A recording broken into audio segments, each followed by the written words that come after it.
Imagine if you could take everything that makes OpenClaw great, the multi-agent setup, mission control dashboards, and the ability to run on its own, and combine that with the raw power of Claude Code. Well, I did exactly that, and I found capabilities that genuinely changed how I work. This is now possible with new Claude Code features that can effectively make it a 24/7 multi-agent system, something that can run in the background, handle tasks, and messages you on Telegram. So now you can tap into what makes OpenClaw powerful with less of the security risk and less of the setup complexity. In this video, I'll walk you through each of these Claude Code upgrades, why they're useful, and how you can set it up yourself. And if you're new here, my name is Jay. I spent over a decade working with brands you probably know, have been in AI since my master's in data science, and now I run our AI solutions practice in one of the largest AI communities globally. Let's get started. Now, before I go through this list, what I prepared for you is this ClaudeClaw Blueprint, which when you send that to Claude Code, that essentially handles the technical heavy lifting for your AI to instantly have the right knowledge to set up everything that I'm going to talk about in this video. You can just grab those for free in our network, and you can find that in the link in the description. Now, for the first one, we all know OpenClaw can connect to different messaging channels, but now Claude Code can do that too. And Anthropic just released this, I think this weekend, but you can see here I have my agent that I'm calling Robo set up on my Telegram so I can access it on my phone, and it is connected to Claude Code. So when I send a message here, what essentially happens is that message gets sent to this terminal session, and the reply that it drafts, it sends back through the Telegram channel. And this I think is quite big, right? Because it will really drive adoption of Claude Code further. Because if you think about how Claude Code is set up right now, where for example here where you have a terminal or even an IDE software like Anti-Gravity, that's not really palatable for most people. Like 90% of the people that you know probably would want a simple agent that they can just talk to in a messaging channel like this, and all of this code and terminal output and processing basically just disappears for the user. And so if you're selling or architecting agents as a service for businesses, then learning how to set up agents in Telegram like this is really important, I think, especially in the coming months. Now, what's making this possible is that Claude Code introduced a channel plugin for Telegram that basically runs as an MCP server, a model context protocol server in the background. It does take a few minutes to set up though, because you need to create a Telegram bot via bot fodder, install the Telegram plugin for your Claude Code instance, and set the token in your config files. But you actually don't need to understand all of that. You can just either grab this official documentation by Claude Code or even feed your agent that ClaudeClaw Blueprint that I talked about and link below. And once you give that to your Claude Code instance, you'll be able to set it up pretty quickly with less of the technical hiccups that people have. And once you have it connected to make your agent live on Telegram, what you basically need to do is to go to your terminal view. So for myself, I'm running Claude Code as an extension in Google's Anti-Gravity. You can also do this in VS Code. But if you open your terminal view here, if you just expand this so that you can see, if you type in Claude, which is the standard way that you launch Claude Code here in the terminal, and then just add in this channels plugin Telegram line, what that will basically do is flag and tell Claude Code to start the Telegram plugin as a background process. And so here you can see it is currently listening for channel messages from the Telegram bot. Now, what's important to keep in mind is that if you close this session, this Telegram bot actually disconnects and it goes offline. So for example, if I close this session, so now I just exited Claude Code, if you send a message here, it won't work because what essentially happened is that Telegram connection has now been severed because there's no Claude Code instance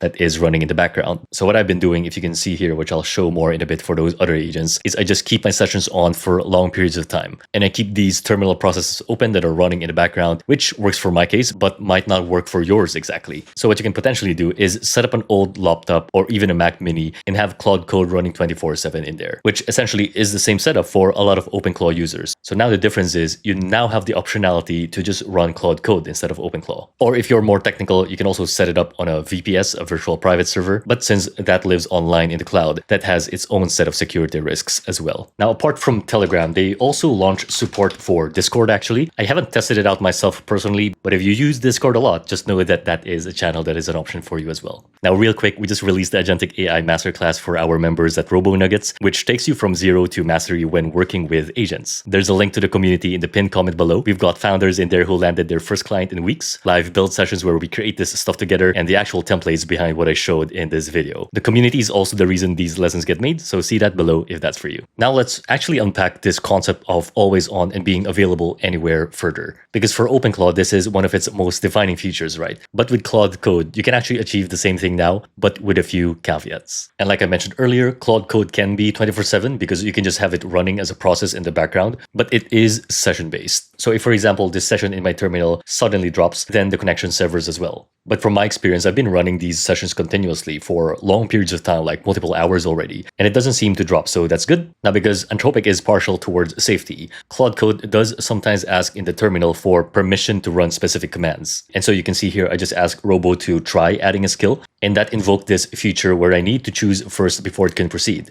So just to illustrate, if I send a new message now, it's actually going to go into the queue of messages that it will do, but it won't act on it until I select something here. And so more than the sessions dropping, what I actually find is that this specific feature is what is usually stopping me from fully conversing with Claude Code as an agent here in Telegram. Now, what you can do to alleviate some of that is to just change this configuration here from accept edits as on to bypass permissions as on. And if you want to start your session and your connection with that bypass permissions as on already defaulted, then as a command when you launch Claude, apart from this channels tag that also links to Telegram, you can also start this session with this dangerously skip permissions tag.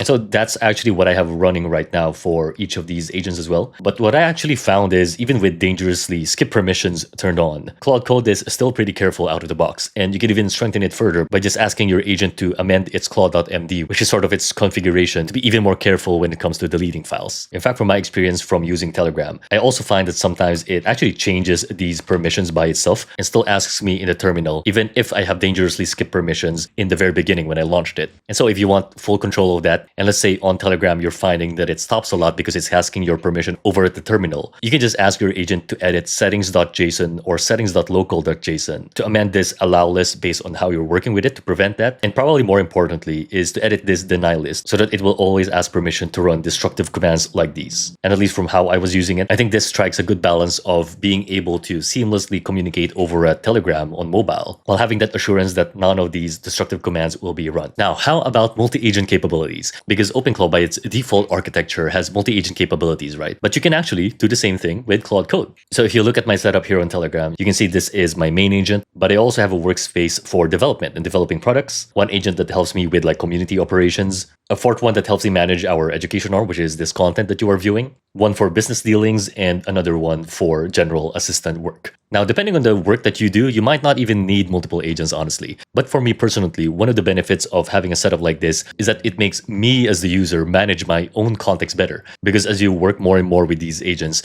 one of the skills that you realize that you need to master is what's called context switching, which if you've ever attempted to start multiple sessions at once using Claude Code, then having a wall of text like this doesn't really help you immediately see which particular topic goes where, right? But with multiple agents or multiple agent workspaces, I know that this space is where I do all of my development work. This agent handles all of our educational content, and it's so much easier, especially with these colors and icons, to context switch between these topics. And also an added benefit is that your messages don't get lost between these chats. Like if you only have one chat window for all of your topics and all of the work that you do, it's actually much harder to track and allocate tasks. Now, the reason why Claude Code can do this multi-agent setup is because remember, multi-agent capabilities like what OpenClaw has, that's nothing more than how your specific workspace is organized. So if you go to the device that OpenClaw is installed in, what you'll likely find there are basically just files and folders similar to what I have here, where within that workspace, your agent has their own memory, their own set of skills, and it's all just files and folders and a lot of markdown or text files, pretty much. And if you have your agents organized that way in that folder structure, then you can also find ways to better manage and visualize them.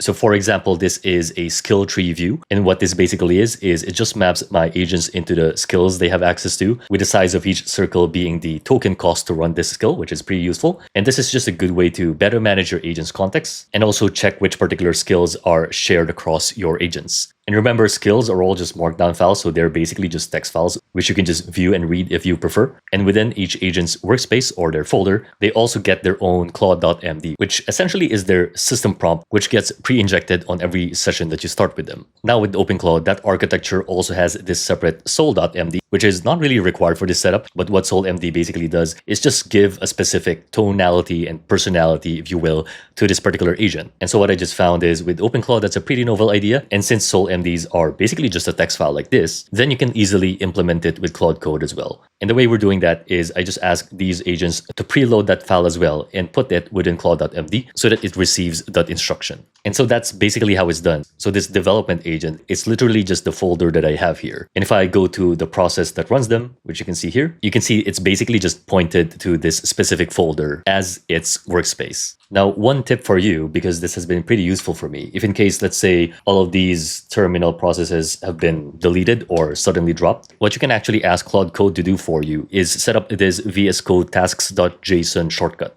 And with the shortcut, what I can now do in Anti-Gravity and also in VS Code is if I hit Command or Control-Shift-P, click on Run Task, I can either launch any of my agents here, which corresponds to just launching this workspace, or I can launch all of them. And what that would do is launch all of them simultaneously, which you can see they just did here. In essence, all that does is automate this Claude command with the dangerously skip permissions tag, at least for me, that's how I do it, as well as a tag to launch Telegram with Claude. Now let's talk about the mission control dashboards. So a lot of OpenClaw users, including myself, have set up their own command center, which just makes it easier to centralize and work with these agents. Now Claude Code can also have this same command center. So this entirely depends on your setup, but if you look at mine, I have this status bar that shows if each agent is actively working on something, which is pretty useful if I'm messaging them on Telegram and I need to know if they're working on a long task, that's why they're not replying yet. I have this skill tree view, which I already previewed from earlier. I have this workflow tab to better visualize agent structure and also to explain them to clients better. There's a document viewer and editor with even the ability to make comments so that my agent can just run through this and edit it based on the comments. We have this custom sprint tab to better manage and track tasks for the week.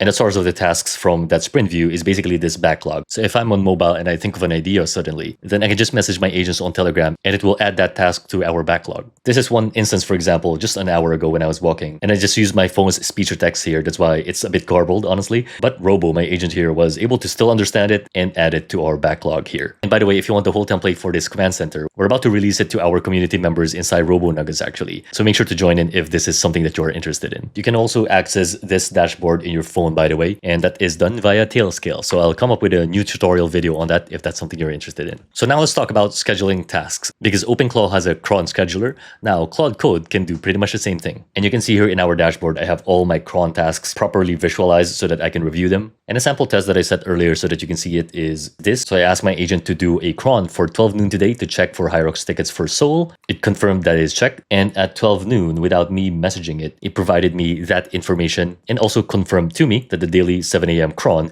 will keep checking this. Now, it's actually quite simple to set this up with Claude Code. And if you ask your agent about it, what it will likely tell you is this specific caveat, where the scheduled crons that you set only exist while this Claude Code session is alive. And if the session dies or restarts, then all crons vanish. And so to work around that, what I specifically ask our agents to do is that in their claude.md, which again, to recap, is pre-injected into every session startup, they just read this text file called cronregistry.json, which lets them recreate all the crons that we have set. And if you want to see what that looks like, it's again just a text file with a list of crons here, with the name, the specific time it fires, as well as a prompt that it sends to each agent. And if you have your agents running in the background, always like I do, then at least from my experience personally, I find that this isn't really a problem at all. And this sort of setup works. Now, in the future, I think Anthropic will likely build this in out of the box for Claude Code, or maybe they'll have like a Claude Agents product at some point. But for now, this gets you like 90% there. And if that's too technical, again, you can just use the ClaudeClaw Blueprint that I link for free down below. Now, the last thing that we replicated is memory. And if you look at OpenClaw's docs, the way that they set up memory is basically two things. They have specific markdown text files for memory daily logs, and they also have this memory.md, which is optional, but that's sort of a curated long-term memory that is more of like a summarized version of all of these daily logs. Now, because these are all just markdown files, there is no reason that Claude Code can just do this. And so if you look at our top workspace here, you can see I basically have daily logs in markdown files. And if I open one of those, that's just text that logs memories from my conversations with agents. And if you look at one of the workspaces for one of our agents here,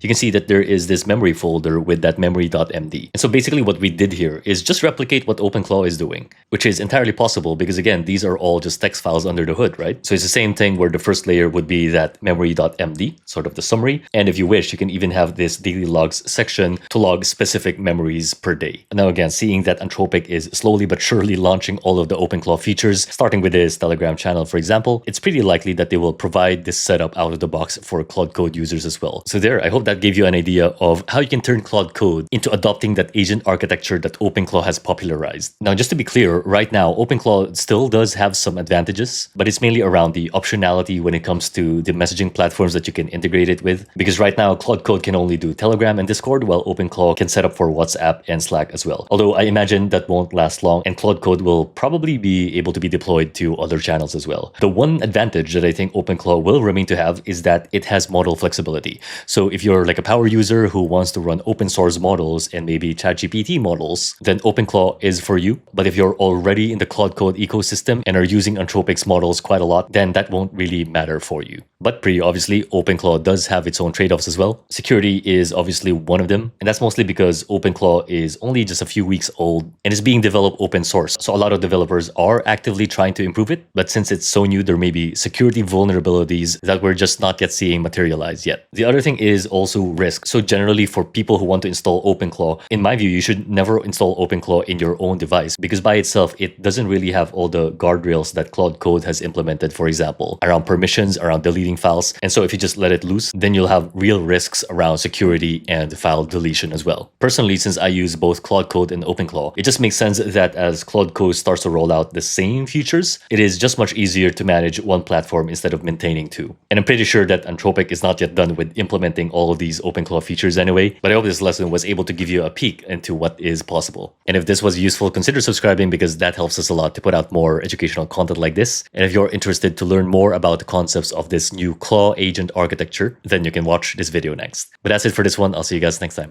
Thank you.